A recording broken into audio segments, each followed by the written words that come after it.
স্ক্রিনে যে লোকটি ছবি আঁকেছেন তার নাম মিল্টন সামাদ্দার। তো কয়েকদিন আগে তাকে নিয়ে সোশ্যাল মিডিয়াতে প্রচুর পরিমাণে একটা ঝামেলা হয়েছিল, এমনকি তার নামে অনেক ধরনের মিথ্যাচার করা হয়েছিল যে মানে তার যে একটা বৃদ্ধাশ্রম আছে, এমনকি আরো কয়েকটা নাকি তার বৃদ্ধাশ্রম আছে, এমনকি তার কয়েকটা পেজ আছে, সেই পেজের মাধ্যমে ইনকাম করে, ইনকাম করার পর সেই টাকা দিয়ে নাকি মানে আর কি এই বৃদ্ধাশ্রম গুলো করে, এমনকি অনেক মানুষ সাহায্য সহযোগিতা করে, সেই টাকা দিয়ে সে বৃদ্ধাশ্রম করে। এমনকি তার নামে অনেক ধরনের যখন অপবাদ দেওয়া হয়েছিল তাকে গ্রেফতার করা হয়েছিল, তাকে আর কি দোষী হিসেবে ধরা হয়েছিল, কিন্তু পরবর্তীতে তাকে নির্দোষ প্রমাণ করে ছেড়ে দেওয়া হয়।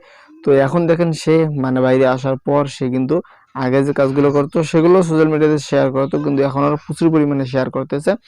যেমন খাবার দাবারের ভিডিও বানাচ্ছে, সে যখন পাকশাক করে সেই ভিডিওগুলো সোশ্যাল মিডিয়াতে আপলোড করে, এমনকি সেই জায়গায় যে বৃদ্ধ অচল মানুষগুলো আছে সেই মানুষগুলোকে যখন খাবার দাবার দেয় তো তাদের সেই জিনিসগুলো ভিডিও করে আপলোড করে, তো সেখান থেকে যে ইনকামটা হয়, এমনকি কিছু মানুষ হয়তো সাহায্য সহযোগিতা করে, সেই টাকা দিয়ে সে আর কি এই বৃদ্ধাশ্রমগুলো চালায়। এমনকি কয়েক জন নাকি মাটিও আছে সেই বৃদ্ধাশ্রমের আন্ডারে। এমনকি সে আরো বলছে যে কেউ যদি মানে আর কি স্পন্সরশিপ করাতে চান আমাদের মাধ্যমে অবশ্যই আমাদের সঙ্গে যোগাযোগ করবেন, করার পর সেখান থেকে স্পন্সরশিপ করাতে পারবেন।